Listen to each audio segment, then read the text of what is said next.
Olá, eu sou Juliano Alcântara, treinador comportamental e CEO da Prosperi, diretor-geral da Prosperi. E hoje estou aqui com o Reinaldo Tocos, superintendente da FIEP, e falaremos um pouco a respeito de desenvolvimento humano. E esse é o propósito desse trabalho, Reinaldo, para que a gente possa dialogar um pouco a respeito do desenvolvimento humano e de todas as habilidades em termos comportamentais que a gente pode agregar valor a quem nos ouve, a quem nos assiste, para tirar algumas dicas, alguns insights. Então, de antemão, obrigado pela sua presença, sua participação. Para mim é muito importante. Eu que agradeço a oportunidade de estar aqui e eventualmente poder contribuir. Que joia. Reinaldo, eu gostaria que você falasse um pouco da sua trajetória, para que as pessoas também possam te conhecer um pouco e, quem sabe, da sua trajetória mais recente. Sei que você tem várias empreitadas e de qual você gostaria de nos deixar aqui? A empreitada mais recente, né, vindo de uma carreira de praticamente 30 anos dentro da indústria. Ótimo. Desde gerente de produção em uma pequena indústria até gerente industrial numa indústria porte médio, e a partir daí prestando consultoria através da área de assessoria técnica do Senai. Perfeito. E agora, recentemente, nos últimos 2 anos, o desafio da superintendência da FIEP. Bem desafiador, não é mesmo? Ter à frente, assim, até um ano, que mexe bastante com a política, com o país. Muitas coisas devem mudar por aí à frente, né? Foi bem desafiador nesses últimos 2 anos, porque pegou justamente um final de crise, né? Ou no meio da crise. Ou esperamos que já seja o final, né? Chegou no pico da crise e agora estamos conseguindo reverter, né? Então, foi um desafio muito grande, não só no sentido dos indicadores econômicos, mas também de todo um repensar da própria instituição, da própria organização, no sentido de reduzir custos, racionalizar processos e você se adequar às restrições desse momento. Então, isso foi um desafio grande e construtivo. Ele acaba que você constrói em si mesmo uma capacidade maior de enfrentar as dificuldades, né? A gente está aqui num café, né? E já de antemão agradeço o Orna Café, que nos recebe aqui de braços abertos. Enquanto a gente fala, tem muita coisa acontecendo ao nosso redor. Sem dúvida. E é assim que funciona a vida, não é mesmo? Quando a gente nota que os ventos mudam, como que a gente consegue manter uma concentração, uma intenção? E gostaria que você falasse um pouco a respeito disso, diante dos desafios que existem, né, na sua empreitada. Como você faz para liderar? Como você faz em relação à gestão de pessoas dentro da organização? O maior desafio em tempos de crise é você não só ser assertivo, mas ser rapidamente assertivo. Porque as dificuldades, elas levam você a ter uma velocidade maior na tomada de decisão, porque as coisas acontecem muito rapidamente. E à medida que nós vamos avançando no tempo e nas tecnologias, a gente sabe que vamos precisar amanhã de uma velocidade maior do que aquela que estamos imprimindo hoje. E, logicamente, isso não é um desafio só para o gestor, é um desafio para todos, principalmente para aqueles que estão na operação, nas equipes. Então, essas pessoas, elas precisam não só estarem conscientes dessa necessidade, mas serem estimuladas e serem apoiadas para que elas possam efetivamente conseguir assumir os desafios e vencê-los. Excelente. E o que você diz me remete à questão de medos, porque quando os desafios aparecem, as circunstâncias mudam, é muito provável que as pessoas sintam medos, receios e de enfrentar tudo isso. Então, quando você fala a respeito de estímulo e de as pessoas terem certa atenção a se adaptarem a esse novo cenário, acredito que isso faz a grande diferença, né? Exatamente. Esses dias eu li até um texto que fala sobre medo e a pessoa foi bastante feliz no exemplo. Exemplificou da seguinte forma, que o medo, muitas vezes, é como um perfume que você passa em si antes de sair de casa. Olha. Né? Então, muitas vezes a pessoa sai já com uma película de medo em todos os seus sentidos. E isso, logicamente, tem o lado bom, que você passa a ser mais precavido em relação a algumas coisas, mas, por outro lado, pode ser um bloqueador na hora de tomar a decisão. Caramba, olha só então, que coisa...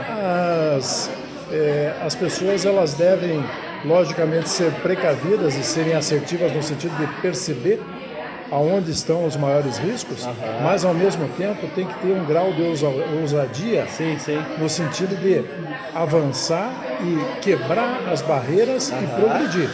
Porque não existe progresso, não existe sucesso sem que a pessoa possa vencer, muitas vezes, seus próprios medos. E isso tem muito a ver com o esforço, né? Porque a questão de se esforçar naquilo que, de fato, deve se moldar, eu acredito muito no molde. Então, entre os fundamentos da Prospere, né, eu defendo nas minhas palestras, treinamentos, seminários, alguns fundamentos. Um deles é identificar os pontos de melhoria que nós temos e persistir nessa melhoria, porque simplesmente identificar, que já é um grande passo, isso não muda, mas o molde, né, ao qual eu afirmo é na persistência dessa melhora. Exato. E aí é que entra bem a questão de se relacionar com outras pessoas que possam te estimular, visualizar esses pontos de melhoria. Você assistir ou ler situações que aconteceram com outras pessoas. Ter referências, né? Ter referências. E algo que eu acho essencial, nós devemos ter o cuidado de não sermos apenas reativos. Muitas vezes, em função da velocidade que você tem que imprimir na tua gestão, na tua liderança, na condução dos seus processos, muitas vezes você fica reativo demais. Você só reage, reage a estímulos. Mas, em alguns momentos do dia, ou pelo menos uma vez por dia, ou se não conseguir naquele dia, faça pelo menos com certa periodicidade, olha só, uma reflexão sobre as suas próprias atitudes. Perfeito. Tente ser um pouco proativo em relação àquilo, a forma ou a maneira como você vem conduzindo não só a tua vida profissional, mas muitas vezes a vida pessoal. Perfeito. Uma reflexão sobre as suas próprias atitudes leva a uma assertividade maior e a compreender melhor as pessoas que estão ao seu redor. Olha só que valioso isso que você está dizendo, Reinaldo. E para quem está nos ouvindo, nos assistindo, é bacana fazermos alguns parênteses, algumas paradas para reflexão, bem por conta do objetivo desse trabalho que a gente está propondo. Quando você fala em reação, ser reativo, a gente pode ser até um coadjuvante de alguns projetos, ou seja, as coisas estão acontecendo e eu reajo diante desses projetos que estão acontecendo. Agora, quando eu me torno protagonista dos meus projetos, é bem essa questão de refletir, de parar, de ousar em ver para dentro da gente mesmo, né? O que eu posso melhorar? Como é que estão as minhas ações, o meu comportamento e melhorar nisso. E aí é que não dependo de outros fatores para reagir perante ao que acontece. Exatamente. Os fatores externos, por exemplo. E essa questão do protagonismo, você precisa ser também, ser bastante consciente com relação ao protagonismo, porque muitas vezes você não consegue ser protagonista 100% do tempo. Perfeito. Muitas vezes você tem que ter a capacidade de discernir se para aquele projeto, para aquele desafio, você é de fato o protagonista adequado. Ou se você não pode ser um bom coadjuvante e entregar o protagonismo para uma outra pessoa que pode fazer aquilo com mais assertividade. Olha só, e eu concordo plenamente com o que você diz, no sentido de eu estou, por exemplo, nessa minha empreitada, mudando. Aqui mesmo nessa ação das entrevistas, desse bate-papo que estamos tendo, é uma inovação para mim, perfeito? E obviamente, eu não sou protagonista em captar imagens, áudio, então eu não sou protagonista nesse quesito. Então, nesse eu posso ser coadjuvante sem problema algum. Lá que vai realizar isso. E tem pessoas que são especialistas nisso e contar com isso. Então, aquela coisa de eu ser bom em tudo, não é necessidade, mas ser especialista em algo.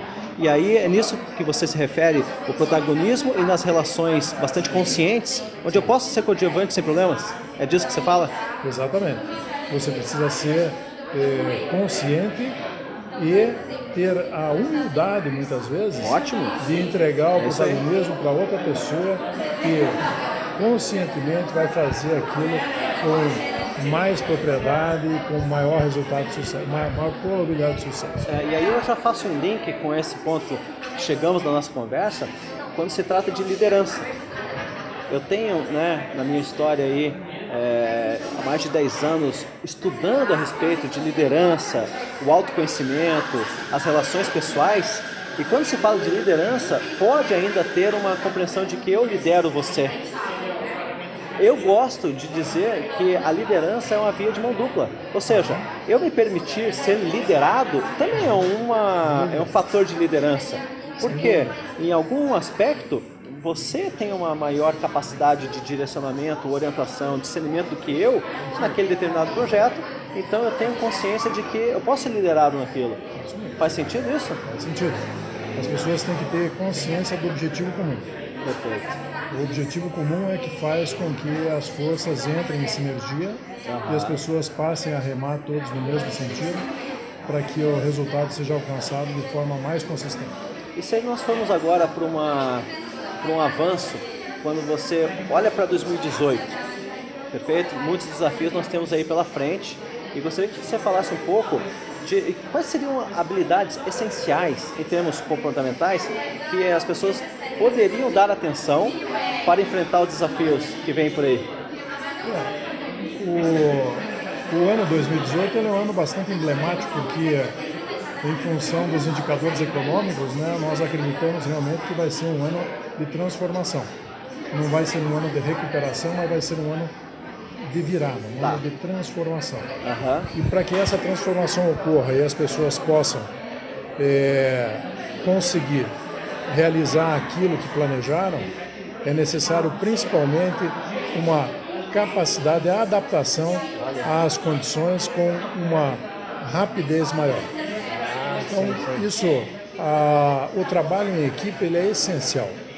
Você trabalhar as equipes de tal forma que elas se percebam dentro de um mesmo objetivo. Perfeito. Que as pessoas efetivamente se sintam uma engrenagem de um mecanismo maior. Excelente. E que cada um, com a sua participação, por menor que seja, vai fazer com que o mecanismo funcione adequadamente e que os resultados sejam atingidos e as metas atingidas e lá na frente todos possam celebrar. Existe, inclusive, no meu ponto de vista, forças bastante propulsoras para que ajude as pessoas a disseminar essa necessidade de percepção do que precisa ser moldado, mudado, uma força para se adaptar a isso e o quanto mais ágil for, melhor. Você vê isso como uma contribuição em níveis organizacionais, onde eu quero chegar? As organizações, as empresas, as instituições têm pensado nisso ou você vê muito mais pessoas individualmente pensando nisso? Não, as organizações elas têm pensado nisso.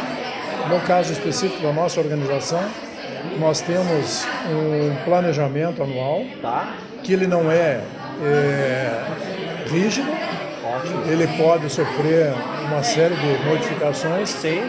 Em função de necessidades que surjam no meio do caminho, mas o nosso objetivo é fazer com que as pessoas não só se sintam parte da organização, uma parte importante e responsável da organização, mas também que elas se percebam como indivíduo, como colaborador e possam melhorar a sua capacidade de entrega e fazer com que a organização possa perceber da mesma forma a sua entrega e, logicamente, que a organização possa mostrar para esse colaborador que existe um horizonte mais luminoso, mais brilhante e mais próspero, não só para a instituição, mas para todos aqueles que contribuem. E isso faz parte do crescimento, da contribuição de cada pessoa e instituição, né? Sem dúvida. Nós estimulamos que as pessoas tomem iniciativas e procurem melhorar no seu dia a dia e saibam fazer também as perguntas certas. Que eles reflitam sobre a sua atuação e o contexto como um todo e possam formular as perguntas adequadas e ter as respostas que eles precisam. E a cada refino das perguntas, ou seja, potencializando perguntas, mudam-se as respostas, né? Sem dúvida. Recentemente Uma boa resposta muitas vezes depende de uma boa pergunta. Excelente pergunta. Reinaldo, uma das questões que me chama muita atenção foi durante o trabalho que nós fizemos o ano passado e culminou lá com uma palestra que falando sobre habilidades de excelência, sobre inteligência emocional, comunicação, relações pessoais e organização em método. Na montagem desse trabalho, o que me chamou bastante atenção foi a ação da Casa das Indústrias e que repercutiu muito positivamente em 2017 e acredito que esse projeto tende a crescer muito em 2018. Queria que você falasse um pouco a respeito disso e o quanto isso tem um link do nosso assunto de desenvolvimento humano, desenvolvimento pessoal. Como é? O projeto da Casa da Indústria foi um projeto que foi pensado justamente para que a sinergia entre as empresas, principalmente os sindicatos que representam as empresas, pudessem ter uma troca não só de experiências, mas também fortalecer a sua possibilidade ou a sua capacidade de representar bem os seus associados.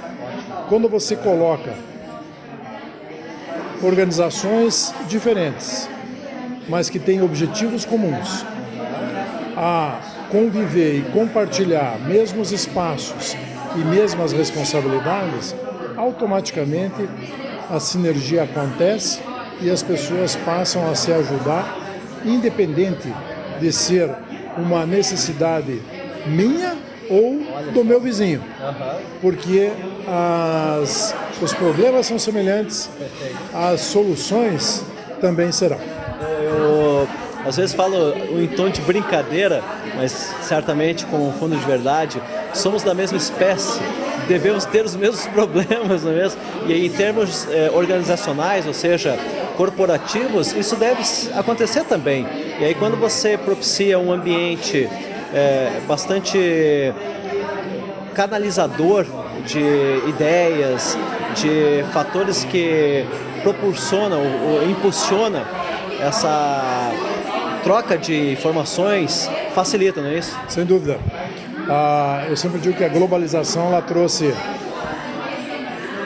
menos recursos humanos, né? Menos pessoas nos processos, com o dobro de responsabilidades e tarefas. Então, acontece que no dia a dia, na rotina, no desenvolvimento dos seus processos, as equipes muitas vezes ficam ensimesmadas, elas ficam cada um tratando do seu quadrado, né? Sim. E quando você tem a oportunidade de trabalhar conjuntamente situações organizacionais e fazer com que as pessoas, independentemente de onde elas atuam dentro da organização, possam perceber a organização como um todo e a sua responsabilidade nesse todo, automaticamente você cria um espírito de corpo que faz com que as pessoas se ajudem e se fortaleçam na busca de um objetivo comum. E isso tem a ver com liderança, né? É um tema que a gente fala muito nos treinamentos, seminários, workshops que entregamos através da Prospere, que a liderança tem uma via de mão dupla, ou seja, às vezes eu sou protagonista e às vezes sou coadjuvante, e até discernir em que projeto eu sou protagonista e aquele que eu não sou, para permitir que as pessoas se desenvolvam, que as pessoas sejam protagonistas de seus projetos também E linkando com o que você já me falou em outras ocasiões, que as organizações que são apenas paredes, elas não fazem as coisas, e sim são as pessoas. Queria que você tecesse alguns comentários a respeito disso. As pessoas é que fazem a diferença. A organização, ela tem a obrigação e o dever de manter as pessoas conscientes das suas responsabilidades, ter claro os objetivos e as expectativas que se tem em relação a cada uma das suas áreas de atuação e das pessoas que ali atuam, e fazer com que as pessoas tenham não só tempo para refletir sobre suas próprias ações, mas o apoio e a estrutura para que isso aconteça da melhor forma e buscando os melhores resultados. Você vê hoje numa realidade organizações e pessoas buscando esse desenvolvimento? É muito comum nós termos uma iniciativa pessoal de alguém que refletiu sobre suas próprias atitudes, seja no aspecto técnico ou no aspecto comportamental, e ir atrás de uma solução ou de um apoio para essa solução.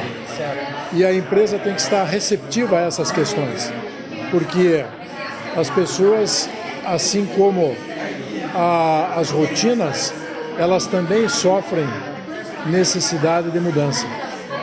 A todo dia você tem que ser diferente para ter um resultado melhor no processo que também evoluiu. Então nós temos que evoluir, não só como pessoas, mas como profissionais. Já dizia o filósofo Diógenes, né? Ele dizia que uma pessoa não se banhará 2 vezes no mesmo rio. Isso porque as pessoas mudam e a água já não é a mesma. Ou seja, nós temos que, de forma permanente, estarmos buscando o nosso melhor. E o nosso melhor não só como pessoas, mas o nosso melhor como parte de um todo, em busca de um objetivo comum da organização. Excelente, eu acredito que com isso a gente pode encerrar o nosso bate-papo em alta, pois uma reflexão como essa é de fato de se fazer pensar. E o objetivo de gravarmos esse bate-papo, a você que está nos assistindo ou nos ouvindo, é de fato tirar proveito de tudo isso. E enquanto nós estamos abertos a aprender, no estado emocional de aprendizagem, a todo momento estamos aprendendo. É um livro, é um filme, é uma conversa, é um diálogo, a todo momento ensinando e aprendendo. Esse é um estado onde realmente a água é diferente, as pessoas são diferentes. Então a gente se adapta e tira proveito de tudo isso. Isso mesmo. Então a mensagem que eu deixo é, não só para o colaborador, mas para o gestor: reflita sobre suas atitudes e prospere. Adorei! De novo, muito obrigado, Reinaldo, pela sua disponibilidade, e espero contribuir não só nesse bate-papo, mas que 2018 seja próspero para todos nós. Vai ser. Valeu, amigo.